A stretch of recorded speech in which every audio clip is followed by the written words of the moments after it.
নবী, আপনার নবী রাহমাতুল লিল আলামিন নবীজি বলেন, উম্মত, হাশরের ময়দানে ৭৩টা দল হবে। অন্যদের ক্ষেত্রে আসিল ৭২টা দল, আর আমার উম্মতের ক্ষেত্রে কয়টা দল হবে? ৭৩টা দল হবে। ওই ৭৩টা দলের মধ্যে ৭২টা দলই জাহান্নামে যাবে, আর একটা দল জান্নাতে যাবে। সুবহানাল্লাহ বলেন।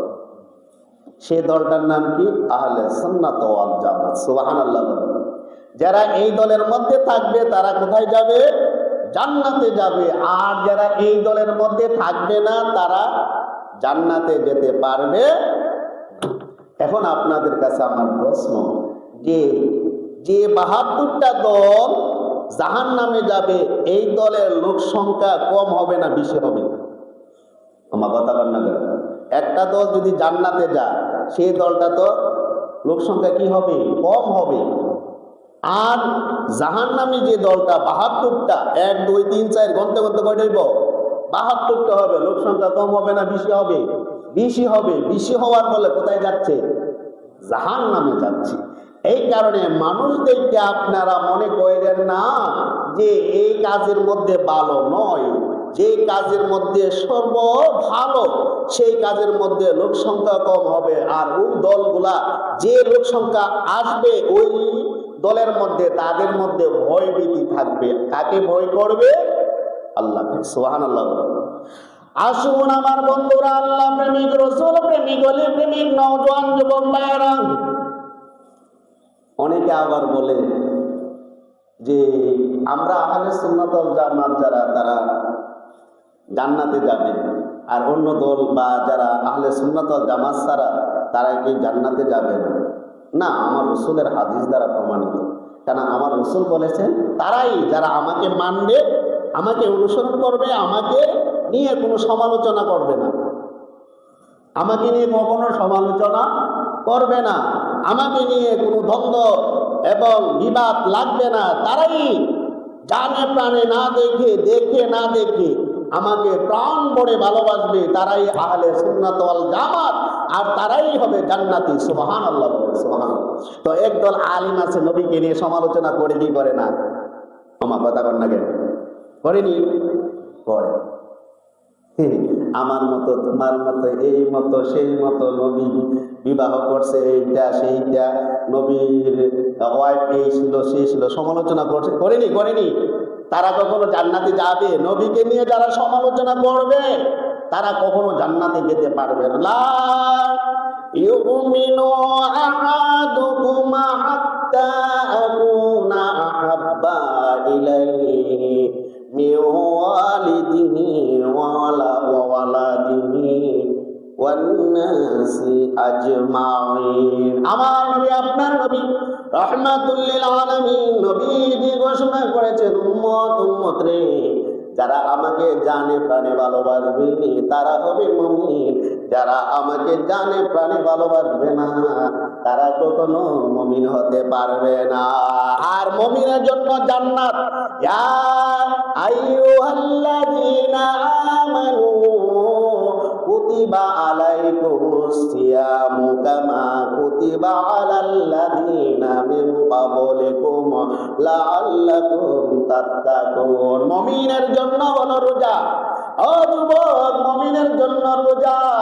রোজা তাদের জন্য যারা মুমিন, তারাই রোজা আদায় করবে, রোজা পালন করবে, সিয়াম সাধনা করবে, সারাদিন উপবাস থেকে ইফতারের মুহূর্তে রোজা ভেঙে ইফতার করবে।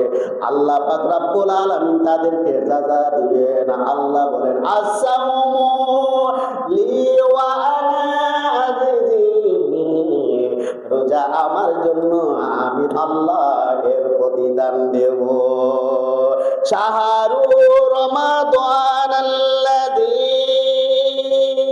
উনজিলা ফীহিল কুরআনু হুদাল লিন্নাসি ওয়া বাইয়িনাতিন মিনাল হুদা ওয়াল ফুরকান। আমার আল্লাহ বলেন, ও যুবক, এই শাহরু রমাদানাল্লাযী উনজিলা,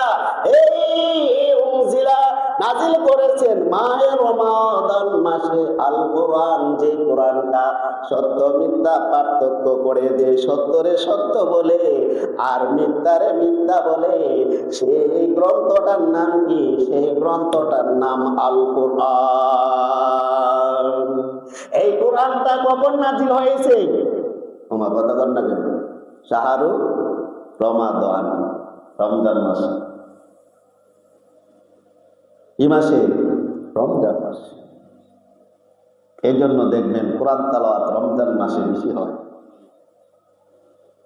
যেখানে যাবেন সেখানে অনেক মহিলারা কল দিয়ে বলে, হুজুর আমার জন্য দোয়া করেন, 2টা খতম দিয়েছি। সুবহানাল্লাহ। কয়টা খতম দিয়েছি? 2টা। আবার অনেকে 3টা দিছি। কয়টা দিছি? 3টা। 3টা দিছি। কোন মাসে? রমজান মাসে। কোন মাসে কাজ বেশি? রমজান মাসে। সুবহানাল্লাহ। মহিলাদের কাজও রমজান মাসে বেশি। তাদের মধ্যে দেখেন আল্লাহ তাদের মধ্যে এত ধৈর্য দিয়েছেন, আল্লাহু আকবার। ইবাদত করে, স্বামীর খেদমত করে। সুবহানাল্লাহ বলেন। ছেলে সন্তানেরও খেদমত করে। রাত্রে ঘুমায় না, না ঘুমায়া 3টার সময় 2:30টার সময় ঘুম থেকে উইটায় আমাদের জন্য পাকের ব্যবস্থা করে, ঠিক কিনা? কিন্তু আমরা ঠিকই ঘুমাই। যখন আধা ঘন্টা হয় সময় থাকে, এই সময় বলে তুমি আমারে ডাক দিও, এই সময়টা খামো। আর এর আগে মহিলারা উঠে পাকের ব্যবস্থা করতেছে। শুধু তাই নয়, এর বাগে ছেলে মেয়েদেরকে খাওয়া দাওয়ার ব্যবস্থা করে সকালবেলায়, ঠিক কিনা? স্কুলে নিয়ে যায়, স্কুল থেকে নিয়ে আসে, আইসা নিজের কাপড় চোপড় সবগুলা পরিষ্কার করে দৌত করে কি করে না, আবার কোরআন তেলাওয়াত করে, তাসবিহ তাহলিল করে, 5 ওয়াক্ত নামাজ পড়ে, আবার 3টার সময় ইফতারের জন্য কাজে লেগে যায়। 1টা 2টা আইটেম করে নাই, কমপক্ষে 10টা আইটেম করে। তোমার কথা বল না, ঠিক না? কয়টা আইটেম করে? 10টা কমপক্ষে আইটেম করে। শুধু তাই নয়, ইফতারের আইটেমের শেষ নাই। এটার মধ্যে সীমাবদ্ধ নয়, খাবারের ক্ষেত্রে 5টা তরকারি পাক করে। 5টা কমপক্ষে 5টা তরকারি পাক করে। অন্য মাসে দেখবেন এতগুলা তরকারি পাক করে নাই, অতগুলা আইটেম করে নাই। সাধারণ আইটেমে তারা তাদের পরিবারকে খাবারের ব্যবস্থা করে। কিন্তু রমজান মাসে এত পরিশ্রম করার ফলে মহিলারা 3টা কোরআন খতম দেয়, আর আমরা পুরুষরা নাক ডাইকা এই সেহরি খাইয়া ঘুমাই। এই দুপুর বেলায় 12টার সময়টি কিনা? কয়টার সময়টি? 12টা। এর আগে ডাক দিও না, নয়তো 11টার সময়টি। ডাক দিও না, ডাক দিলে মেজাজ খারাপ হয়ে যায়। আর তোমার স্ত্রী, তোমার পরিবারের যে মহিলা, সে 2টার সময় উইটায়, বজরের পরে আবার ঘুমায়া 8টার সময় উঠা যায়। কোনো কোনো নারী 7টার সময় উঠে যায়। ওই মহিলা তো বলে নাই তুমি আমারে কিরে ডাক দিলা, আর আমরা পুরুষ 10টার সময় ডাক দিলে মিজাজ করা হয়ে যায়, আমার ঘুমটা কেন মানবে না। এই জন্য আল্লাহ পাক রব্বুল আলামিন নারীদেরকে এত ধৈর্য দিয়েছেন, আলহামদুলিল্লাহ। তারা এত পরিশ্রম করে একটু বিরক্ত হয় না। আবার স্বামীর খেদমত করে। স্বামী যখন ঘুমাইতে যায়, শরীর যদি ব্যথা করে, স্ত্রী কয় তুমি আমার শরীরটা একটু মালিশ করে দাও। কই কি কয় না? কয়। আমি কই, নিজেও করি। যে আমি যে কই না তা না, আমি নিজেও করি। ক্লান্ত আসলে, যে মহিলা ক্লান্ত আসলে আমাদেরকে যদি বলে একটু খেদমত করো, আমরা ঠাটপট না করে দিই। আমরা পুরুষে আমার বন্ধুরা, এই জন্য মহিলাদের সাথে ভালো ব্যবহার করবেন। পুরুষরা যারা আছেন, আমার নবী, আপনার নবী রহমাতুল লিল আলামিন নবীজি মা আয়েশার সাথে কাজ করতেন। সুবহানাল্লাহ বলেন। খাদিজাতুল কুবরা রাদিয়াল্লাহু তাআলা আনহার সাথে কাজ করতেন, সহযোগিতা করতেন। নবীও পাকের ব্যবস্থা করতেন, নবীও নিজে পাক করতেন, সহযোগিতা করতেন। ও পুরুষ রে, তোমরা তোমরাও তোমাদের স্ত্রীর সাথে এরকম সহযোগিতা করবা। আর এরকম যদি সহযোগিতা করো, ঘরের মধ্যে শান্তি আসবে, ঠিক কিনা? আমার বন্ধুরা, এই জন্য আল্লাহ পাক রব্বুল আলামিন এই মাসের মধ্যে কোরআনকে নাজিল করেছেন। কোন মাসে না? এই 12টা মাসের মধ্যে রমজান মাসে কোরআন নাজিল করছে। দিন আছে কয়টা? 12 মাসের দিন কয়টা? 365 দিন। সপ্তাহ কয়টা? 52 সপ্তাহ, ঠিক না? কথা বলেন না, ঠিক না? 52 সপ্তাহ। দিন কয়টা? 365 থেকে 66 দিনে। বছরে 4 বছর পর পর একদিন বাড়ে, এটাকে বলা হয় লিপ ইয়ার। কোন মাসটা বাড়ে? যে মাসটা ফেব্রুয়ারি মাস, 28 দিন, 4 বছর পর একদিন বাড়ে, হয় কয় দিন? 29 দিন। ওই 4 বছর পর একদিন বাড়ে, তাহলে 365 দিন, আর 4 বছর পরে হয় 366 দিন। খেয়াল রাখবেন, এগুলার প্রতি একটু নজর দিয়ে, শুধু একদিকটা থাকতে হবে না। আমার বন্ধুরা, তাহলে আল্লাহ বলেন শাহরু রমাদান আল্লাযী উনজিলা ফিল কুরআন, আমি কোরআনকে রমজান মাসে নাজিল করেছি। তাহলে আল্লাহ আল্লাহ, আপনি যে রমজান মাসের মধ্যে কোরআনকে নাজিল করেছেন, মাইনা দিলাম, তাহলে কোন কি দিন তারিখ আপনার মধ্যে ছিল না? এই দিনে আপনি নাজিল করেছেন। আল্লাহ বলেন, হ্যাঁ, আমি দিনটারও আমি ধার্য করেছি, কোরআনের মধ্যে জানিয়ে দিলাম। ইন্না আনজালনাহু ফি লাইলাতিল কদর ওয়া মা আদরাকা মা লাইলাতুল কদর। আল্লাহ তো আমি তোদের মধ্যে দ্বন্দ্ব যেন না থাকে, আমি সেইটাও ব্যবস্থা করে দিয়েছি। হয়তো তোদের মধ্যে দ্বন্দ্ব থাকলো যে কোরআনকে কোন দিনে নাজিল করেছে, কোন দিন নাজিল করেছে, এই বিবাদরারে সে যেন না আসে তোদের মধ্যে, আমি আল্লাহ সেইটা ব্যবস্থা করে দিলাম। আমি আল্লাহ কোরআনকে লাইলাতুল কদরের রাত্রে নাজিল করেছি। সুবহানাল্লাহ বলে। রমজান মাসে লাইলাতুল কদর, এখন যে দিনটাই পড়ে সেই দিনে আল্লাহ পাক রব্বুল আলামিন লাইলাতুল কদর ওই রাত্রি নাজিল করেছে। এখন আমার নবী, আপনার নবী রাহমাতুল লিল আলামিন নবীজি বলেছেন, এই লাইলাতুল রাত্রটারে তোমরা সন্ধান করো, শেষ 10 দিনে বেজুর রাত্রগুলোর মধ্যে সেই লাইলাতুল কদরের রাত্র সন্ধান করো। আমার নবী, আপনার নবী রাহমাতুল লিল আলামিন নবীজি বলেছেন, উম্মতে উম্মত, তোরা 21, 23, 25, 27, 29 এই রাত্রগুলা তোরা লাইলাতুল কদর সন্ধান করবি। যে কোনো একটি রাত্র হতে পারে এই লাইলাতুল কদর। আমার নবী, আপনার নবী বলেছেন এই কথাটাই।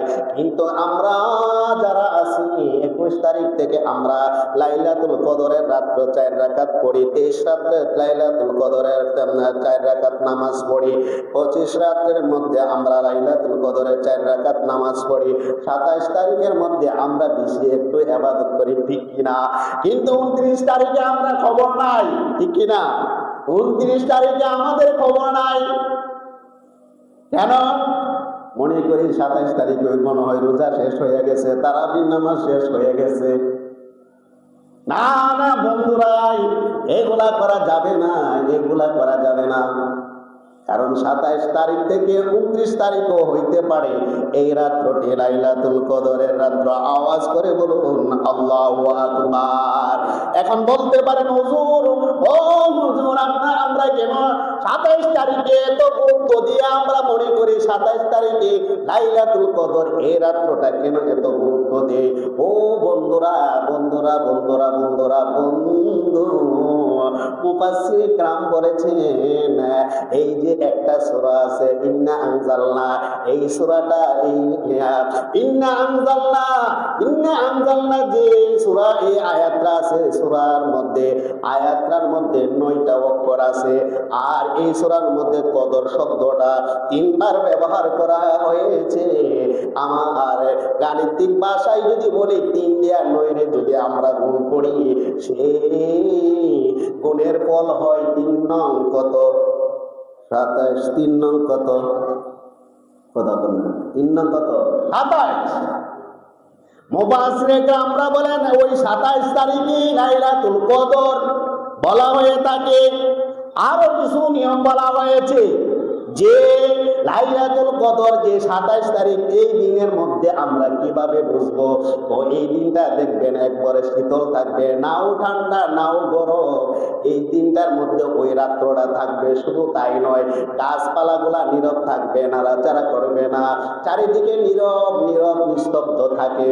দুনিয়াটা যেন ওই দিনে কেমন যেন একটা ঠান্ডা ইবাদতের মতো হয়। আমরা দেখবেন ইফতার করার সময়, ইফতার করেছি, ইফতারের পূর্ব থেকে ইফতারের পর মুহূর্তের সময়টা দেখবেন একবারে নীরব নিস্তব্ধ। আমার কথা কর না কেন? একটা আওয়াজও হয় না, হয়নি। ইফতার করার পরে ইফতার আমরা করলাম, করার পরে দেখবেন রাস্তাঘাটে মানুষ নাই, চলাফেরা নাই, মানুষ নিস্তব্ধ।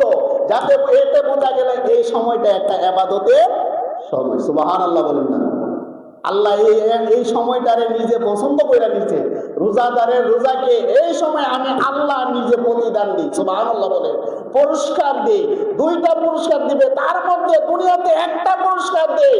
সেই পুরস্কারটা হলো আমরা যখন ইফতার করি, ইফতার করার সময় আল্লাহ রাব্বুল আলামিন নিজ কুদরতে হাতে ওই সময় পুরস্কার দিয়ে থাকেন। সুবহানাল্লাহ বলে সুবহানাল্লাহ। এই সময়টা আমরা বুঝতে পারি নীরব নিস্তব্ধ, চারিদিকে নীরব নিস্তব্ধ, মানুষ চলাফেরা করে নাই, রাস্তাঘাট নীরব, গাছপালাগুলা পাতাগুলা একটু নড়াচড়া করে নাই। বা কথা বল না, ঠিক কিনা? আপনি বিশ্বাস না হলে ইফতারের পরে বাইরে দেখেন, গাছের দিকে তাকায়, গাছের পাতা একটাও নড়াচড়া করে না। এই সময় বোঝা গেল আমরা যেভাবে ইফতার করি, গাছপালাও তারা আমাদের জন্য মাগফিরাত কামনা করে। সুবহানাল্লাহ বলেন। শুধু তাই নয়, ফেরেশতারা আয়েশাও মাগফিরাত কামনা করে। কত সময় হাদিসের মধ্যে এসেছে ও বন্ধুরা, আমরা যখন রোজা রাখি সুবহে সাদেকের পর থেকে সূর্যাস্ত পর্যন্ত, ইফতার আগ মুহূর্ত পর্যন্ত 1জন 2জন ফেরেশতা আমাদের জন্য মাগফিরাত কামনা করে নাই। আমার নবী, আপনার নবী রাহমাতুল লিল আলামিন নবীজি ঘোষণা করে দিয়েছেন 70,000 ফেরেশতাই আল্লাহর কাছে আমাদের জন্য মাগফিরাত কামনা করেন। সুবহানাল্লাহ বলেন। কয় হাজার? তোমার কথা কন না কেন? কয় হাজার? 70,000। 1জন 2জন নয়। আমার বন্ধুরা, যারা লাইলাতুল কদরের রাতে ইবাদত করবে, ফেরেশতারা আয়েশা মুসাফা করে, মুসাফা সুবহানাল্লাহ কর, মুলাকাত করে।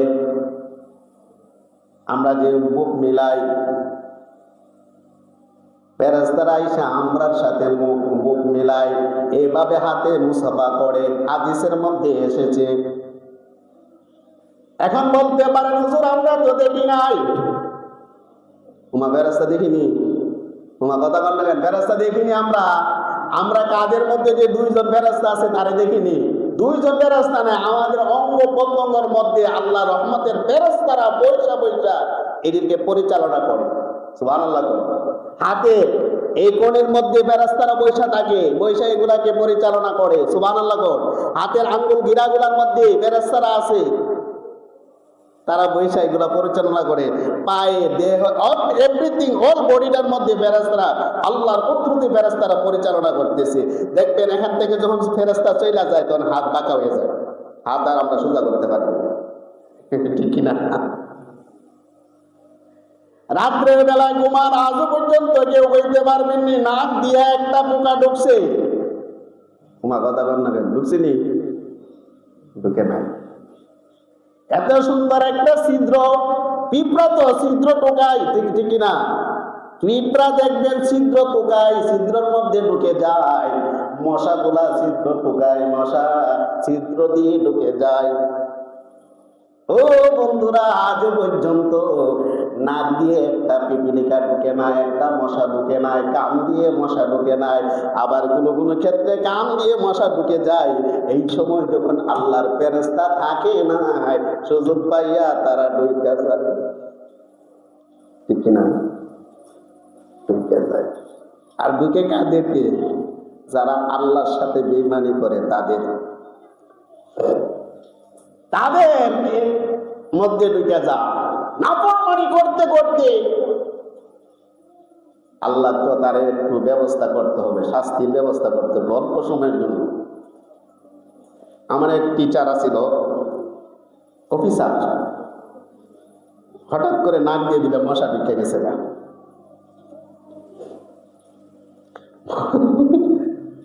মশা ঢুকে গেছে। মশা যখন ঢুকছে, মশা আর বাইরেছে না। এখন হে চিন্তা করতেছে, ওই যে নমরুদের চিন্তা, নমরুদের চিন্তা, মশা তো নমরুদের নাক দিয়ে ঢুকা কোথায় গেছে গা? মস্তকের মধ্যে। আর ওই আমার অফিসার 2 নম্বরই করে, বুঝছেন? আল্লাহ মাফ করতে হবে। আবার ইয়াতে যাইব, ইউটিউবে যাইব ওয়াজটা। তো আমারে কল দিছে, নাম ধরা জুবাইর সাহেব কই আই আমার, না আমার এরপরের দিনে আমার স্কুলে আইছিল। আসার পরে এখন আমারে কইতেছে, জুবাইর সাহেব একটা ঘটনা বইতে গেছে।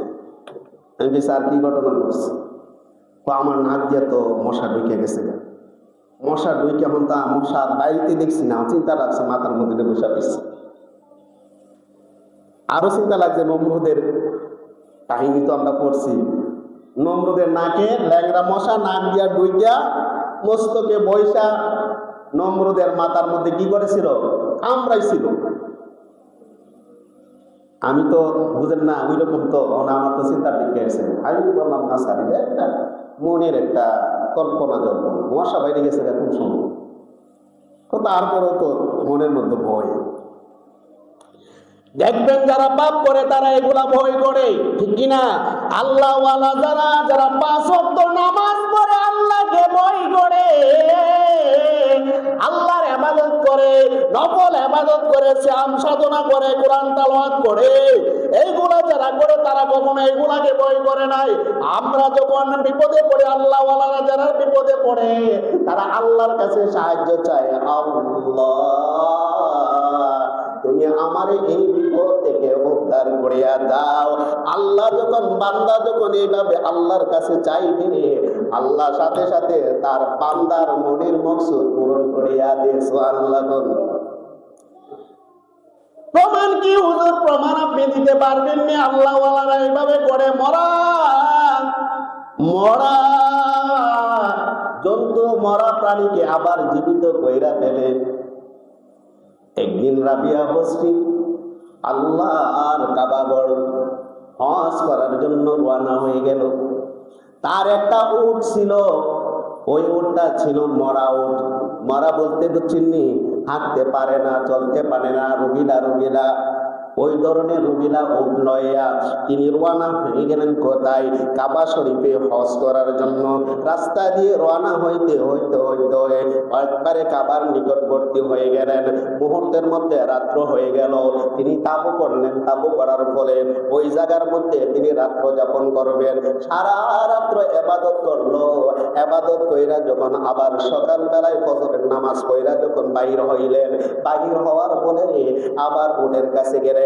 উটটা গিয়া দেখলেন মরা উট, অর্থাৎ রোগীলা উট। গিয়া দেখলেন উটটা মারা গেছে।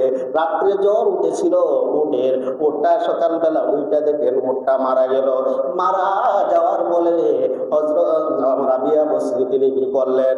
ওই তার কামরার মধ্যে চলে গেলেন। কামরার মধ্যে চলে গিয়ে 2 রাকাত নামাজ পড়া আল্লাহর সাথে কতপয় আলোচনা কইরা বলেন, আল্লাহ, ও আল্লাহ, তুমি তো জানো আমার উটটা বেমাইরা উট। দেখছেন না আল্লাহর সাথে তর্ক করে। ও আল্লাহ, তুমি তো জানো আমার উটটা বেমাইরা উট, রুগীলা উট, জ্বর, তার মধ্যে আবার আমি তো রওনা দিলাম হজ করার জন্য। তোমার কাবা ঘরে তো হজ করার জন্য যাইতাছি, হজ করার জন্য, ইবাদতের উসিলায় তোমাকে খুশি করার জন্য। ও আল্লাহ, রাত্রের বেলায় আমি ঘুমাই না, সারা রাত্র তোমার ইবাদত করেছি, রাত্রটা কাটিয়ে দিলাম, তুমি যাই না কেন আমার উটটারে মাইরা ফেলছো? দেখছেন মন কি থাকবেন? শিরিকের কথা কইবেন যে হুজুর তো শিরিক করে কথা কইতাছে। হ্যাঁ, এত সোজা না শিরিক। আল্লাহওয়ালা যারা, আল্লাহও তারার কথা শুনি। শুনছিনি কথা কন না কেন? শুনছিনি? সাধারণ আমরা তো বইয়ে কিতাবে পাইছি হযরত শাহজালাল যাই নামাজের মুসল্লা দিয়া রাস্তা পার হয়ে গেছে, পানির রাস্তা, ঠিক কিনা?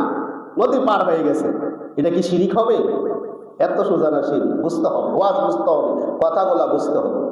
এটা কারো আল্লাহর সাথে তুলনা করা হয় নাই। আল্লাহর কাছে চাইছে, আল্লাহ দিতেই না। কিছু কিছু আল্লাহর বান্দারা চাই, দিতেই আল্লাহ না দিলে আমি ইবাদত করি, তোমার গোলামি আমি করি, আমার কিনে দিতাই না। যেমন উদাহরণস্বরূপ, সাধারণ উদাহরণ, আমাদের ঘরে যখন চাকর থাকি, যারা কাজ করে, মালিককে যদি খুশি করে লাগতে পারে, মালিকের কাছে এমন জিনিস চায়, মালিক দিতে বাধ্য হয়, ঠিক কিনা? তোমার কথা বল না কেন? দিতে তো বাধ্য হইনি। আল্লাহরে খুশি করে লাইছে, আল্লাহ গো তুমি আমার উটটারে নিয়ে গেলা কেন? আমার উটটারে যতক্ষণ পর্যন্ত জীবিত না করবাই ততক্ষণ পর্যন্ত আমি আমার মাথা মাটি থেকে উঠাবো না। আল্লাহ এই কথা শোনার সাথে সাথে হযরত আজরাইলকে ডাক দিয়ে বললেন, আজরাইল, আজরাইল রে, আসমান পর্যন্ত কাঁপতেছে আমার রাবিয়ার কান্নার কারণে। সিজদায় পড়ে এত কান্না করতেছে তার উটের জন্য। যাও যাও যাও, চলে যাও, ওই মরা উটটারে আবার জীবিত করে দাও। আজরাইল আইসা ওই মরা উটটারে কি করলেন? জীবিত করে দিলেন। রাবিয়ার এলহামের মধ্যে জানিয়ে দিলেন, রাবিয়া, ও রাবিয়া, কান্দো না, কান্দো না, যাও যাও যাও, গিয়ে দেখো তোমার উটটা জীবিত হয়ে গেছে। আল্লাহওয়ালার কথা শুনে কি শুনে না? শুনে। এই যুবক, ওইভাবে আল্লাহকে বই করো। তারা আল্লাহকে বই করতে, আমরা আল্লাহকে বই করি। আমরা তো নামের মুসলমান, গরু খাওয়ার মুসলমান। এক জবাই করবো, দেখবেন সামনে কোরবানি আসতেছে, সকালবেলা দিবেন এক ডেক শেষ, দুই ডেক শেষ হয়ে গেছে। আরে দুই ডেক শেষ করেছে, দুই ডেক শেষ। আবার ওখানে মা বোনটা বেশি খানা ফ্রিজের মধ্যে ঢুকায়, গরিব দিতে চাই না। এগুলা করবেন না, কইরেন না। ফ্রিজে ঢুকাই না, ফ্রিজে না ঢুকাইয়া গরিব মিসকিনকে দিবেন, সব পাইবেন, খবরে গেলে শান্তি পাইবেন। তারা খাইয়া খুশি হয়ে যায়, আল্লাহ খুশি হন, আপনার উপরে রহমত বরকত নাযিল করে। এই আমরা যে সিন্নি করি, এই সিন্নি খাই কেডা? কথা কর না কেন? খাই কেডা? মানুষ খাই না? 5 দিনে সিন্নি করি, 10 দিনে সিন্নি করি, 7 দিনে সিন্নি করি, 40টা করি, এই খানাগুলা খাই কেডা? না জায়েজের কোনো কিছু না, খাই কেডা? নির্দিষ্ট একটা দিন লাগে। অনেকে নির্দিষ্ট দিনে করা এটা হারাম, নাউযুবিল্লাহ কর। কারণ নির্দিষ্ট দিন আল্লাহ দিয়েছেন। রমজান মাস নির্দিষ্ট না অনির্দিষ্ট? তোমার কথা কর না কেন? নির্দিষ্ট না অনির্দিষ্ট? রমজান মাস নির্দিষ্ট।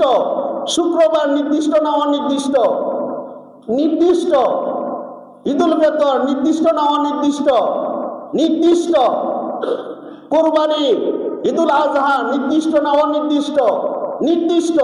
আল্লাহ যে জায়গার মধ্যে নির্দিষ্টকে পছন্দ করেন, আমরা তো আল্লাহর হুকুম অনুযায়ী, আল্লাহর বিধান অনুযায়ী আমরা তো নির্দিষ্ট করেছি 40টা, 4 দিনা, 5 দিনা, তার এটা হারাম হইতো কিভাবে? মানুষ বুঝে না, বিভ্রান্ত সৃষ্টি করে সমাজের মধ্যে। আমার বন্ধু রাবিয়ার কি হয়ে গেল? মরা উট জীবিত হয়ে গেল। সুবহানাল্লাহ বলেন। আল্লাহওয়ালা যারা, তাদের ডাকে আল্লাহ কি করেন সারা দিন। আমরা তো অসহায় হয়ে যাই, আল্লাহকে ডাক দিতে আমরা মনে চাই না, আমরা দৌড়াদৌড়ি কোথায় করি ডাক্তারের দিকে, ঠিক কিনা? আরে যুবক, আল্লাহকে তুমি আগে স্মরণ করো। আল্লাহকে স্মরণ করার ফলে আল্লাহ তোমাকে ব্যবস্থা করে দিবে। যাও এখন ডাক্তারের কাছে যাও, সুবহানাল্লাহ, ডাক্তারের কাছে যাও। তোমাদের মনের মধ্যে আবেগ সৃষ্টি করে দিবে, আগে আল্লাহর কাছে চাইতে হবে। আল্লাহর কাছে চাইতে হইলে আল্লাহর নৈকট্য হাসিল করতে হবে। আল্লাহর কাছে চাইলে আল্লাহ অবশ্যই আপনার মনের আশা পূরণ করে দিবে।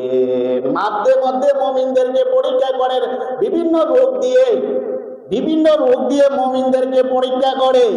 মনে রাখবেন, আপনার যদি রোগ হয় আপনাকে পরীক্ষা করতেছে। আল্লাহর প্রতি আপনি আস্থা আছেন কিনা, না বান্দার প্রতি আস্থা আপনার মধ্যে রয়েছে। আল্লাহ পরীক্ষা করে। ও বন্ধুরা, যখন আপনাকে বিভিন্ন রোগ দিবে আল্লাহর কাছে চাইবেন। আল্লাহর পরীক্ষায় যখন আপনি পাস হয়ে যাবেন, আল্লাহ বলবেন সেই বান্দারা আমার, আলা ইন্না আউলিয়া আল্লাহ, সেই বান্দারা আমার বন্ধু হয়ে যায়। ও যুবক, অনেক নবীদেরকে এইভাবে পরীক্ষা করেছিলেন, ঠিক কিনা? হযরত আইয়ুব আলাইহিস সালামকে কিরা রোগ দিয়েছিলেন? কত বছর? 1 বছর, 2 বছর, 3 বছর নয়, 17 বছর এই কিরা রোগে ভুগেছিলেন। সারা অঙ্গ প্রত্যঙ্গ একবারে কিরা জর্জর করেছিলেন। শেষ বেলায় জিহ্বার মধ্যে যখন কিরা রোগটা ধরে ফেললেন, আল্লাহরে ডাক দেন, আল্লাহ, ও আল্লাহ, আমারে সবাই তারাইয়া দিছে, তারপরে আমি সুবর, আল্লাহ গো, আমার শরীর অঙ্গ প্রত্যঙ্গ গুলা, মাংসকে হাড্ডি গুলা খেয়ে ফেলেছে, আমি একবারে নরম হয়ে গেছি, এখন আমার মাথা গুলাও খেয়ে ফেলেছে, এখন জিহ্বাটা ধরে ফেলেছে। আল্লাহ, ও আল্লাহ, জিহ্বাটার মধ্যে ধরাইও না, জিহ্বার মধ্যে যদি ধরাও আমি আল্লাহ তোমারে, আমি নবী তোমারে ডাকতে পারবো না। সুবহানাল্লাহ, সুবহানাল্লাহ। আমি নবী তোমারে ডাকতে পারবো না, জিহ্বা ধরে তোমারে আমি ডাকি। সুবহানাল্লাহ। জিহ্বা দ্বারা আমি তোমারে ডাকি, জিহ্বারে যদি কিরা জর্জর করে ফেল তাহলে আমি নবী, আমি তোমারে ডাকতে পারবো না। আল্লাহ জিহ্বাটারে হেফাজত করো। মুহূর্তের মধ্যে আল্লাহর এই শুকরিয়া আদায় যখন করছে, আল্লাহ আইয়ুব, আইয়ুব, আর তোরে রোগ দিব না, আমি এই মুহূর্তে তোর রোগটারে ভালো করে দিলাম, ভালো করে দিলাম। সুবহানাল্লাহ বলে। তাহলে শুকরিয়া কার আদায় করতে হবে? আল্লাহ। ইনশাআল্লাহ আগামী সপ্তাহে আমরা কোরআনের ফজিলত নিয়ে আলোচনা করবো। ভাবছিলাম কোরআনের ফজিলত আয়াত তো পড়ছিলাম, কোরআনের ফজিলত নিয়ে আলোচনা করার দরকার আছে কি আছে না? অবশ্যই আছে। আমরা আমাদের বাচ্চাদেরকে মক্তবে দিতে চাই না, কোরআন শিক্ষা দিতে চাই না, ঠিক কিনা? এখন আমরা একাডেমিতে, কিন্ডারগার্টেনে সকালবেলা পাঠাইয়া দিই, মক্তবের খবর নাই, কোনো কিছু আদবে। এখন বর্তমান ছাত্র, বিশেষ করে আমাদের সমাজের যুবকদের মধ্যে আদব নাই। এখন বলতে পারেন কেন আদব নাই? এই জন্য আদব নাই, মক্তবের শিক্ষা নাই, ঠিক কিনা? তোমার কথা বলবেন, মক্তবের শিক্ষা আছে, বর্তমান মক্তবের শিক্ষা নাই। হয়তো আপনাদের সমাজে আছে, যান ঢাকা শহরে বা টাউনের মধ্যে যান, আমাদের শায়েস্তাগঞ্জে শহরে যান, একটা ছেলে রাত্রে এই সকালে 8টা ছাড়া উঠে না। তোমার কথা বল না, মা ওঠে 8টায়, ছেলেরা ওঠে 8টায়, 9টার সময় কিন্ডারগার্টেন দুইরা এই তাড়াহুড়া কইরা মুখ ধোয়া একটা ব্যাগ মা কাঁধে লইয়া রিক্সা দিয়ে কিন্ডারগার্টেনে চলে যায়। কিন্তু সকাল